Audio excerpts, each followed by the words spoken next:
Hello, Andrew. How's it going? Good. How are you doing? I'm doing very well. I want to thank you so much for taking the time out of your very busy schedule to talk with us today. Welcome to the NXT GEN Podcast. My name is Dorian. I'm the host, and it's really nice to finally meet you. First things first, can you just give a little bit of background about yourself and your business so the people at home can get to learn more about you?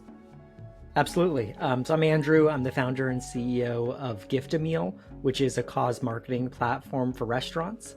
Each time a guest takes a photo of their food or drink at a partner restaurant, we make a donation to a local food bank to help provide a meal to someone in need in their community. I founded Gift-A-Meal back when I was in college in October 2015. Graduated May 2017, and at that point we'd given about 30,000 meals to those in need. And then expanded nationally from starting in St. Louis to all over the country, and now we're in about 1,000 restaurants all over in 44 states and DC and Puerto Rico, and have provided over 2.6 million meals to those in need. It's awesome. I like how you know the stats off the top of your head. I feel like that's great for these little short form interviews and whatnot. Can you just, going back to those college days, right? You say you started the business in 2015. Can you just give us, was there some sort of origin story? Was there a certain incident that made you think of the idea for this business? Or was it sort of just like a collective viewing of the world and everything that's happening and it sort of sparked this idea? So I had an internship at a venture capital firm one summer, and when I was at that internship, I got exposed to the startup world and really liked the kind of creative autonomy that entrepreneurs had in order to build a company to their vision and establish their own company culture and everything and their company mission. When I was at that internship, the other intern and I were on a lunch break, and we were discussing how millennials like ourselves like to support brands that give back. And in the restaurant industry, there were a lot of financially driven incentives like coupons and discounts, but not a lot that was building an emotional connection with the brand. And so I kind of pulled from a Tom Shoes, Warby Parker buy one, give one model, combined it with the trend of posting photos of food on social media and the existing network of food banks, and combined them together into one for the take a photo to give a meal concept, and put my savings into it, hired an app developer, and went from there. That's awesome. Did this sort of idea for an app start when you were at this internship for that summer, or was this something that you were always sort of interested in, like entrepreneurship and the idea of sort of being in control of your own business and making a positive change in the world? I didn't really identify as an entrepreneur before starting Gift-A-Meal. Like, I definitely was applying entrepreneurial thinking and skill sets, but it wasn't like a self-identity. I was previously a co-owner of a nonprofit storefront on WashU, the college I went to's campus, to promote reuse and sustainability. In high school, I was vice president of a children's charity that was like Kids Helping Kids. I'd always have a lot of leadership roles and everything, but I didn't identify as an entrepreneur or see that as a career pathway for me until that venture capital internship where I got the exposure to the startup world and had the right idea at the right time. And that makes a lot of sense. I feel like a lot of people that I've been talking to in these past few interviews sort of said the same thing, in that they were applying entrepreneurial mindsets without having like the knowledge or that being their primary focus. It's just something that they naturally had, and then they just applied it to the business, which makes so much sense. And it's such a good thing, to apply it to such a charitable cause, and it's such a great idea. It's one of those things that sort of never go out of fashion, is people always take pictures of their food all the time. Like Instagram eats first, that whole movement where, yeah, it's a great idea. And just talk a little bit more about that early experience. You talk about like reaching out to an app developer, investing some of your own savings. How was it taking that leap of faith originally? I mean, it was a big leap of faith. We started to talk to different restaurants and everything in the area, myself and the other intern at the venture capital firm at the very beginning stages. And we were talking to different restaurants to try to get their perspective and everything, but actually putting money into it to go hire an app development company. And, I never built an app before. I didn't have the technical expertise. And so kind of interviewing app developers, figuring out what questions to ask, talking to their references and everything, it was a big leap of faith. And, there were lots of mistakes made along the way and lots of learnings. I tried to build out my fully fleshed out product with all the bells and whistles in the first days, and so many features just weren't even used by the customers at the end of the day. And so I was trying to build what I thought people would want versus like testing it out as what's called a minimum viable product. That's just the very core feature without all the bells and whistles, and then kind of adding on things from there. So a lot of learnings along the way in order to get to the point that we were now. And, so there's definitely a lot of different leaps of faith along the way because there's constantly new inflection points for the business. Sure, that makes sense. And, the importance of like research, I think, is what you're kind of hinting at here, because there was so much that you had to do before you could actually like put in the money. You mentioned like interviewing app developers. I mean, what was that like? Did you sort of have to do the research into like the app development world to learn more about that and see what you were looking for in an app developer? Just talk a little bit about, that research phase. Yeah, I mean, now it'd probably be a lot easier just asking ChatGPT for 15 questions to ask app developers and red flags to look for in app developer interviews and everything. But yeah, I mean, in those initial days, it was just kind of Googling and talking to people that had some expertise or experience to try to figure it out. But I think that something that's important is that it's not just about research before launching. It's about getting to launch as quickly as possible with something that's as inexpensive as possible, that's easily iterable, so that you can keep on iterating and not be stuck in something waiting to develop something for a year or 2 years, and then, like I did, have a bunch of features that people didn't use. So instead, getting something to market quickly and then learning how people interact with it, because as much research as you can do, or interviews or surveys, what people say they'll use is very different than what they'll actually use. So getting to market as quickly as possible is actually what I would recommend, just doing so in a way that isn't as permanent as like building out a fully fleshed out mobile app. Going back, of course, to Gift a Meal, that first meal that was used, that first time like you launched the app and the service was used, do you remember sort of the headspace you were in, or when you saw like the first notification ding that like people were using the app? What did that feel like? Yeah, I mean, it was amazing. Being able to actually have something go to market and being able to download an app onto my phone that I was, I didn't build it myself, but, it was my blood, sweat, and tears going into it, and helping out on the design front and kind of where the buttons were going and the user experience and all of that with the app development company that we hired. And yeah, I mean, it was really, really an amazing experience, an amazing feeling to get it onto the App Store. Yeah, that's got to be so satisfying to see, like, you spent so much time and then you actually physically get to see it on your phone. I mean, that's got to be like the best feeling in the world. Yeah, but then 2 months fast forward after that, no one was using the recommendations feature and things like that. And so then it was kind of the face down on the couch moments of like, oh, great, we like invested so much into this thing, and now like a lot of these features are crashing and burning, people aren't using them. But then we pivoted and kind of just focused in on the core feature of the take a photo to give a meal, and that's when we saw things really start to take off. And especially later on, we ended up focusing away from the mobile app, and I focused in on an appless experience. On iOS, it's called an app clip.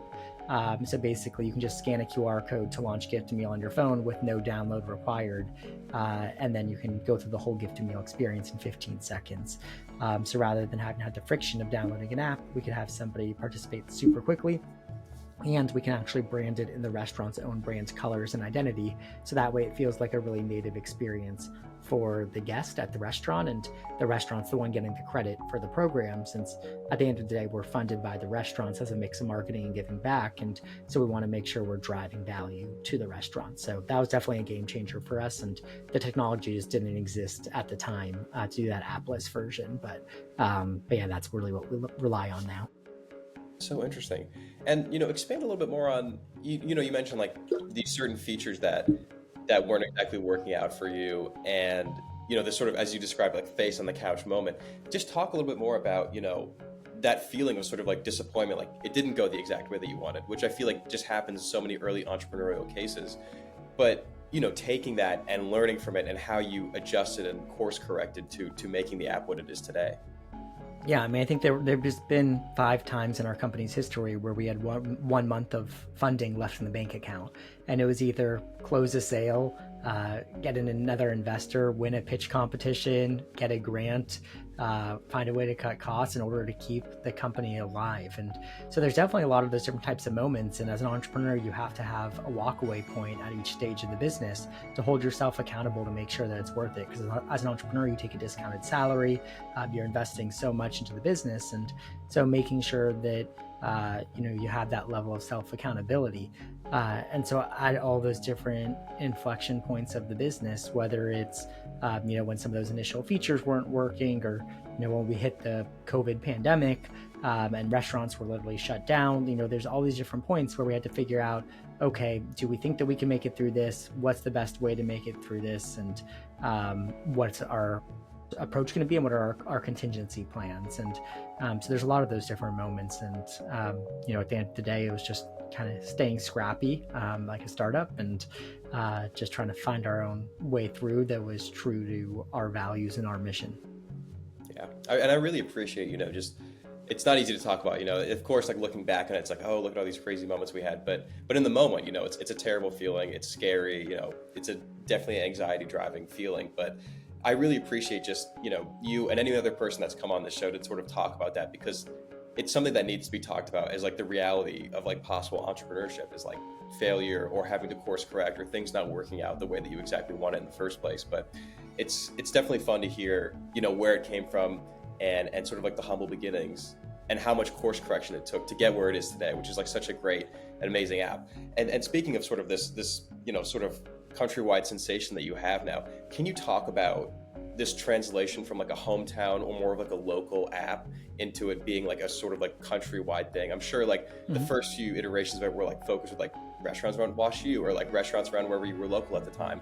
Can you talk about how you sort of expanded and networked in order to grow your connection to make it sort of a more well-known thing? I mean, locally, I first built out the network of restaurants going door to door between 2 and 4:30 p.m. when restaurants weren't busy with lunch and dinner, and I didn't have a car then, so I was literally walking up and down the street through the snow to mom and pop restaurants to get the initial ones on board. And then after we were able to get some good proof of concept with restaurants in St. Louis, we were able to get some case studies done where we saw that the guests using Gift-A-Meal were on average returning 39% more frequently, spent 20% more per check, and tipped 32% more. So seeing those numbers was something really helpful in terms of the pitch to restaurants, saying, hey, this isn't just something that helps your community. This is something that can also create this feel-good experience for customers that drives loyalty and can ultimately drive dollars to your business. And so that was something that was really helpful from a pitch perspective. That helped us get some of the initial chain restaurants on board, like Lion's Choice in St. Louis with 30 locations. We then signed up a franchisee of Andy's Frozen Custard across 20 locations, some in St. Louis, some in the Carolinas. And that helped us expand out of St. Louis and show that this concept could work for other types of brands. And then we kind of kept on continually de-risking the business by signing up larger and larger brands, like 130 locations of Lee's Famous Recipe Chicken.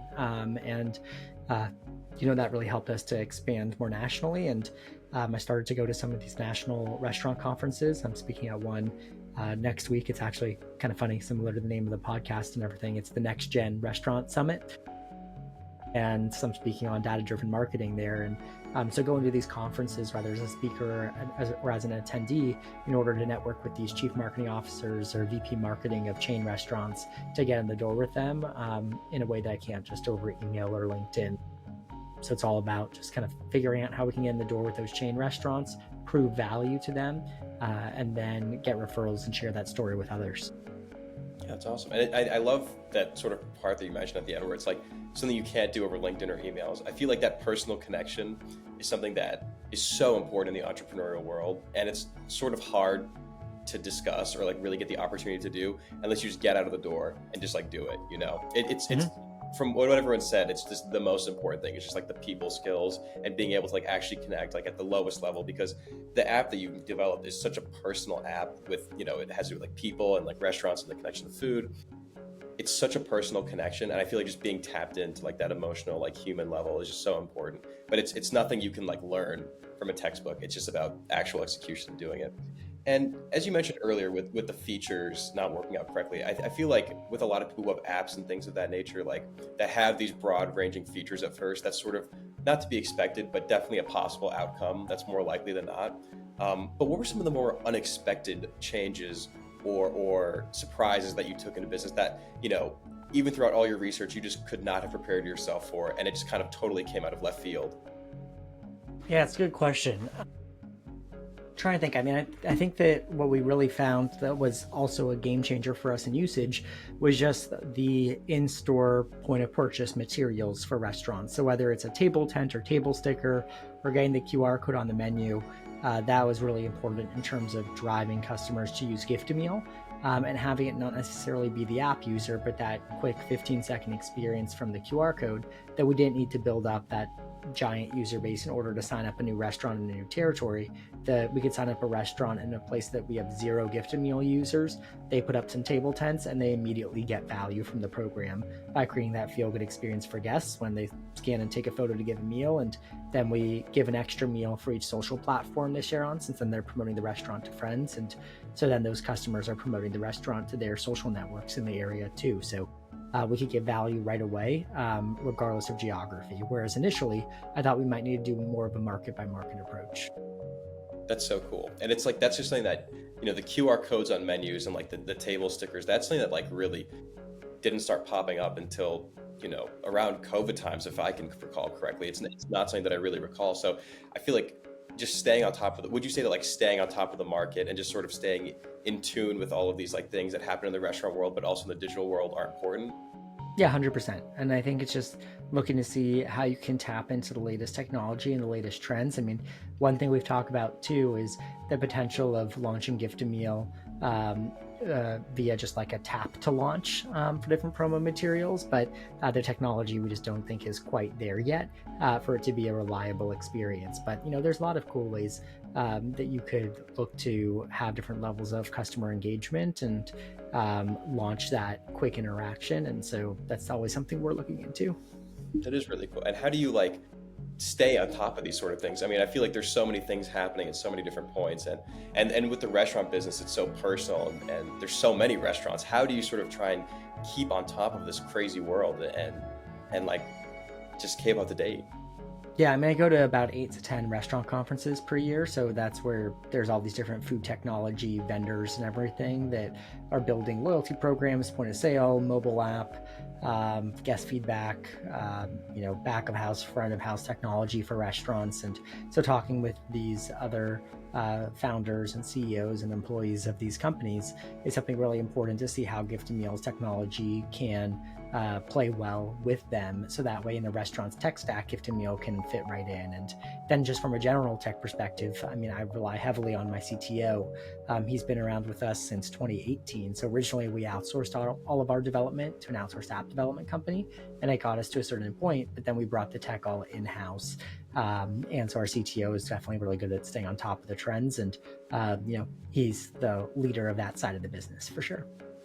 That's awesome. And so, we sort of looked at the beginning of Gift-A-Meal now. Can we look more like the modern? Can you break down some of the services that you provide now that you didn't think would be possible or you weren't offering in the beginning, like just to show how far it's sort of like upswooped? Yeah, I mean, I think that we've really focused in on that core, easy experience of scan the QR code, take a photo, give a meal. We've added in a new feature recently where after the customer uses Gift-A-Meal, we can prompt them with a question of how they liked their visit to that restaurant, thumbs up or thumbs down. And only if they give a thumbs up, then we can prompt them to write a review for that business on Yelp or Google. If they give a thumbs down, we could ask for private feedback. We launched this feature after we saw that guests using Gift-A-Meal were giving about a 2/3 star higher rating for guest satisfaction. And so we wanted to take all of those happy customers and then drive them to improve that restaurant's online reputation with 5-star reviews. And so it's a really genuine and authentic way to help take all these happy customers and just encourage them to write their reviews, and that they're writing it. It's not like it's pre-populated or anything like that, but it's a way to help support that restaurant, because if a restaurant can go up from 4.3 stars on Google to 4.6, that makes a really big difference in terms of driving traffic. So that's one of the new features that we launched, in addition to being able to integrate Gift-A-Meal into a restaurant's own mobile application, so it can launch from their mobile app or after their online ordering experience, and or from the QR code as well. Yeah, that makes a lot of sense. And with the QR codes and the table stickers and all that, it's sort of like you're getting free advertising almost for your app within the restaurants. But for this sort of app, I feel like advertising is so important. Can you talk about just, the influence of advertising campaigns and how you sort of conduct the advertisements now versus like when you had just started out? I mean, I think that we definitely are more getting people to find out about Gift a Meal through the restaurants. I mean, we're active on our social media and do press releases and things like that. But definitely those in-restaurant materials are a great way to acquire the users that are taking the photos at the restaurants. And for the restaurants, we'll have it be in their brand identity for these chains, where the table tents are in their brand colors and everything like that. And so Gift a Meal almost just looks like a program that they're offering, not like a separate program that they're signing up for. Again, because we want them to get the credit for it, so the guest attributes that sense of gratitude they feel when they take the photo to the restaurant. So we acquire users through there. We don't do much like paid advertising elsewhere to acquire users. That's awesome. And it's sort of like a win-win too, because not only are you advertising in the restaurants also greatly benefit from like having your table stickers and stuff down. So it totally makes sense to me. Exactly. What advice would you give to young entrepreneurs who are specifically interested in getting into like a charitable field? I feel like it's very different.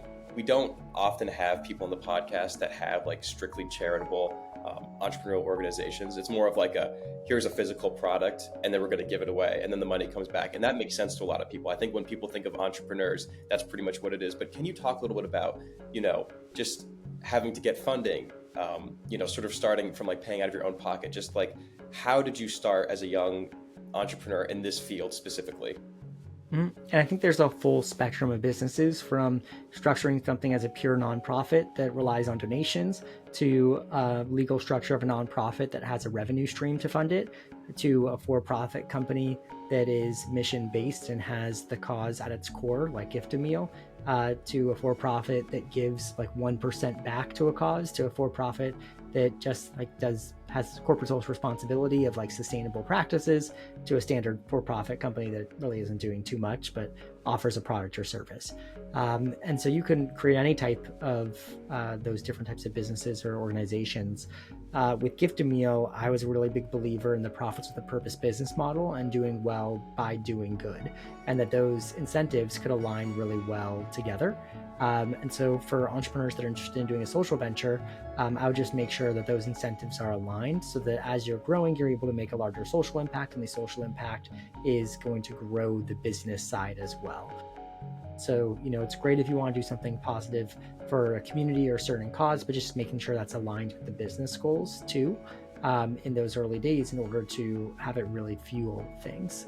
So making sure that you're authentic with the way that you approach supporting that cause, that there's the right branding fit, and then you're consistent about your messaging and how you're applying that impact are all things I think are really important. And when you're pitching investors, if you're pitching investors as a for-profit social venture, you're still pitching them on the upside of a for-profit company, just as if there was no cause involved and how they could get a return on investment.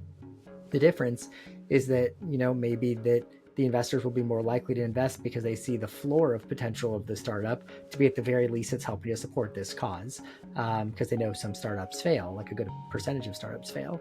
But some investors might be scared off by the cause-based part of it, and they'll be like, oh, like you're too non-profity, and you're not going to get a return on my investment. So they might see it as a detractor to invest, but others might see it as a positive as well. So it's just about finding the right fit of investors. Yeah, and I really appreciate you talking about that. I mean, as I mentioned before, it's not every day that we have someone who has such like a, charitable, mission-focused entrepreneurship business, and it's really important, I feel like, just for us to get sort of like a massive, diverse group of people on this show. So I really appreciate your answer to that. And just going off of the back of what you're kind of saying in terms of like collaboration, which is such a huge part of your business, can you talk about reaching out those first initial times? I mean, you mentioned sort of like going door to door, trudging through the snow, going like business to business. How did you sort of like hype yourself up? Have you always been the kind of person who doesn't have a lot of like, reserves about reaching out to random people and making yourself be seen like that? Or was that a skill that you had to build up? I think that I was never shy about reaching out to people, but it was a bit grueling at first, especially to hear no over and over and over again. It was taxing. And so I think that just over time, I built up a sense of resiliency and just confidence to reach out to people. And if they say no, they say no, I move on. So I just in that door to door, I'd pop in, be friendly, not be too like salesy or soliciting to them, just kind of being like, hey, as the owner here, I'd love to talk with them for 15 minutes about this idea I'm building that helps restaurants fight hunger and get a little marketing boost. And if they're not interested, they're not interested. I'm not too pushy about it. But if they're open to talking about it, that'd be great. So, I think it was just kind of building up the comfort over time and forcing myself to do it. Yeah, that makes a lot of sense. And then this is sort of like my last more modern question, but when you sort of propose this idea to like your peers at WashU and also like your family, what were their reactions and what was the support process like from them? I think it's mixed. I think that a lot of people thought that it was a cool idea. I mean, it was cool to have an app as a student type of thing. But a lot of people saw it as like, oh, this is like a nice thing Andrew's doing on the side that he's going to learn a lot from, and he's going to make a little bit of a social impact. But people didn't really think about it that it was going to take off like a business. And so by the time I graduated and we had a group of restaurants in St. Louis and we'd given 30,000 meals, we had some proof of concept. We got a $50,000 investment from an accelerator. It was like, okay, there are some legs here for the business to start to take off. But it really wasn't until we expanded outside of St. Louis that people started to be like, oh, this is something that is real and not just like a side project Andrew's working on.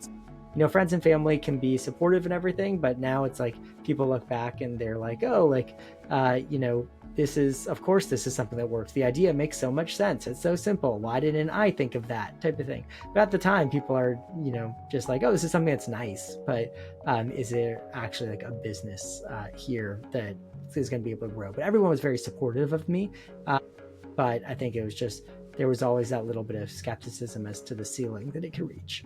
So we've looked, at the humble beginnings of Gift a Meal. We've looked at the modern business. Now it's time to look forward to the future.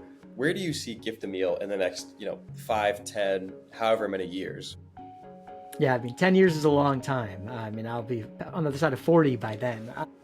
But I would say, Gift a Meal is expanding from being 1,000 restaurants to being 20,000 restaurants, 50,000 restaurants, being a national player, having additional product offerings that help restaurants on the marketing side of their business, and finding a way to continue to add value and also expand into other industries and verticals where we could really be helping on cause marketing and customer engagement on a national and even international level. I like it. Are there any new projects or behind the scenes things that you've been working on that you can incorporate into the business that you can sort of give us a little teaser to? We've had a number of partnerships with other food technology companies, whether they're in guest feedback or online ordering. And we're always developing more of those partnerships, and so that's exciting from the standpoint that it'll be easier to integrate with these for the restaurants and stuff. Not as exciting for the listeners, but it's all really important in terms of making sure our business can be successful, in terms of having it fit into the marketing strategy and the marketing tech stack for these restaurants. That is exciting. You know what? A positive is a positive. I like the optimism. I'm looking forward to that for your sake. Mm-hmm. And, as someone who's been so successful in this industry, what are some, trends or changes that you foresee in the future of this sort of, sustainability and food gifting business? How do you see the role of it just evolving? And what roles do you think your company play in that sort of evolution of this industry? Mm-hmm. I think that, when I founded Gift a Meals, because millennials like myself are looking to support brands that give back, and that's even more so for Gen Z. There's also, an evolution in terms of quick attention spans and everything. So making sure things are as seamless as possible. And then looking at the trends on the restaurant side, from anything from looking at how inflation affects restaurants or supply chain, or even AI in terms of how that can disrupt operations and technology in restaurant tech. I think there's a lot of different trends and things that are happening and evolving. And as an entrepreneur, we just kind of have to stay on top of them and figure out what can apply best to our business to achieve our goals. Awesome. How can individuals, and community members make a meaningful impact on sustainability and food waste and all these sorts of things that your app deals with in their own personal lives? Do you have any suggestions for that? Well, first, I would say you can download the full Gift a Meal mobile app if you want to see all of our partner restaurants and take photos to donate meals. And it's free for you and funded by their restaurants. And then for people that want to do things on their own daily life schedule, I mean, anything for food waste. I mean, at home, you could compost, or, you can ask businesses what they're doing with their food waste and connect them to services like Copia or Too Good To Go that help restaurants on the food waste side of things. You could look to support brands that are giving back, because brands will change based on how the dollars coming in change. So supporting those socially conscious brands goes a long way. I like it. I like the little shout out you gave yourself and other companies that help along the same way. And lastly, what is your ultimate vision for your brand and your legacy when it comes to your entrepreneurship journey? At 31, I think it's too early to say what my legacy will be, but I'd like people to see that I've built an example of how a business can have profit and purpose be consistent goals, and that all businesses can make an impact, regardless of whether you're a for-profit or a nonprofit. I like it. And I like the humbleness.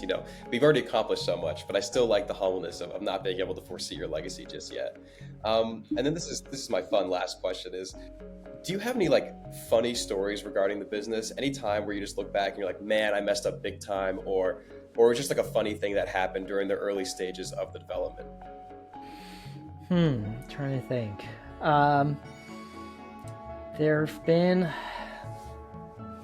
been a number of different times that I've made different mistakes. I mean, there was one time where I accidentally crashed the whole app with redirecting a web link that was supposed to be an internal web link, and that brought everything down, and then had to get that fixed pretty quick. So that was a pretty big mistake, but now there's way more procedures and stuff that are built, and I can't do anything that would crash the app. But yeah, in the early days, it was, and all things like that seemed like they were a bigger deal than they were. Having 10 minutes of downtime wasn't the biggest deal in the world, but back then it felt like the end of the world. So yeah.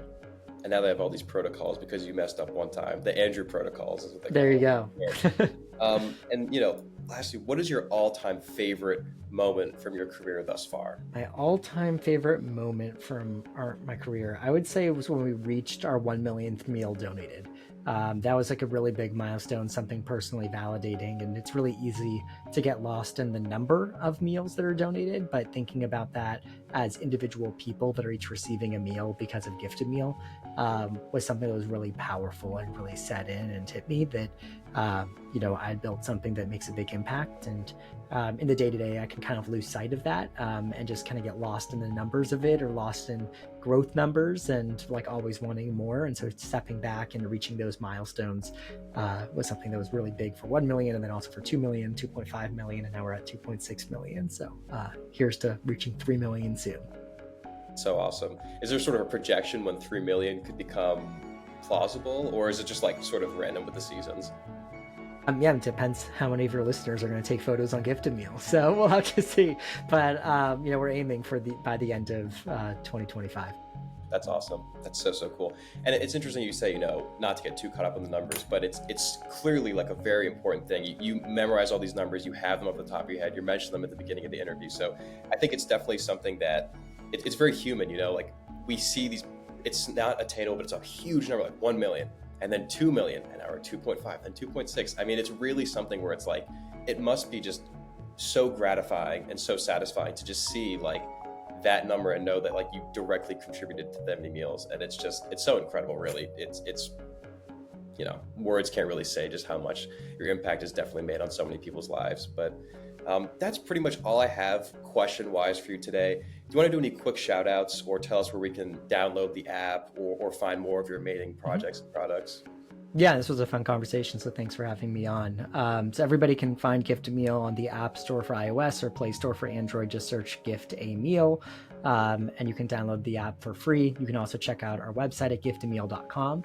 If you happen to own a restaurant or work at a restaurant or know someone that works at a restaurant, giftameal.com/partner has more information, and a restaurant can book a free 15-minute demo to learn more about Gift a Meal. For a restaurant, it costs $79 a month to participate, and we discount based off the number of locations. So if you happen to know of any restaurants, please refer them our way and tell them about Gift a Meal, and then download the app and take photos. Or don't do any of that, but pull from this that you can make a really big impact in your life, regardless of what you're doing, for others around you, and just kind of put out some kindness in the world, and that can ultimately come back to help support everybody as well. So appreciate you having me on.